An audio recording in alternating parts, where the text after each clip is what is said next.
Halo, Assalamualaikum anak-anak. Bagaimana kabarmu hari ini? Ibu berharap semua dalam keadaan sehat ya. Anak-anak, hari ini kita akan kembali belajar IPS bersama-sama. Materi yang akan kita bahas hari ini yaitu peran IPTEK dalam kegiatan ekonomi.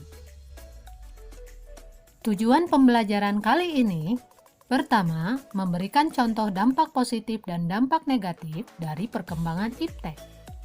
Yang kedua, mengidentifikasi peran perkembangan IPTEK bagi kegiatan ekonomi. Manusia saat ini membutuhkan barang-barang seperti televisi, handphone, komputer, laptop, dan sebagainya. Barang-barang tersebut merupakan hasil perkembangan ilmu pengetahuan dan teknologi saat ini. Perkembangan IPTEK muncul sebagai akibat berkembangnya kegiatan manusia untuk memenuhi kebutuhan. Semakin bertambahnya kebutuhan manusia, menuntut ketersediaan alat pemenuhan kebutuhan yang semakin cepat. Seperti yang telah dijelaskan sebelumnya, ilmu pengetahuan muncul sebagai akibat dari berkembangnya aktivitas manusia untuk memenuhi kebutuhan.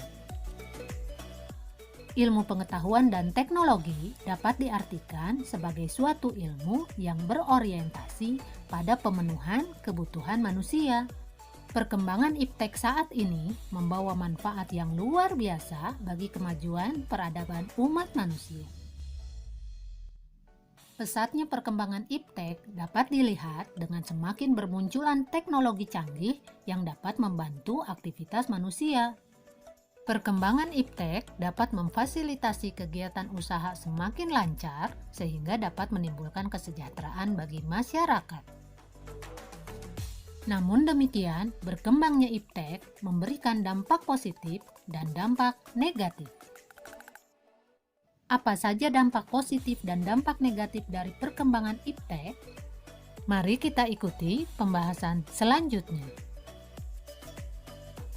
Dampak positif dari perkembangan IPTEK dapat terpenuhinya kebutuhan manusia, artinya bisa mengurangi permasalahan ekonomi yang dihadapi. Yang kedua, dapat membuat segala sesuatu lebih cepat dan mudah. Yang ketiga, dapat mempermudah untuk memperluas informasi. Dampak positif selanjutnya menambah wawasan pengetahuan.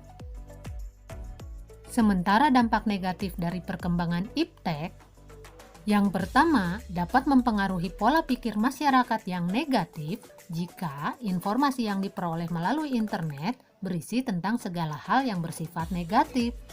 Yang kedua, dapat menyebabkan polusi.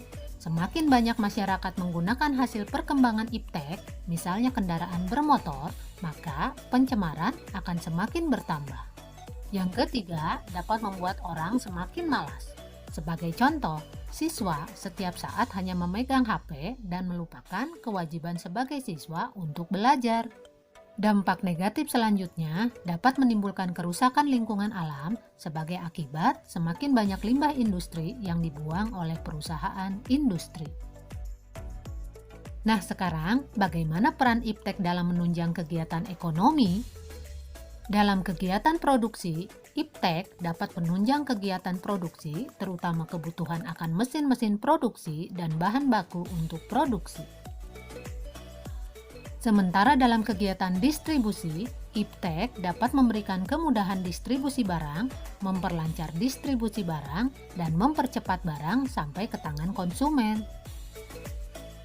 Dan untuk kegiatan konsumsi, IPTEK dapat memberikan kemudahan konsumen dalam pemenuhan kebutuhan.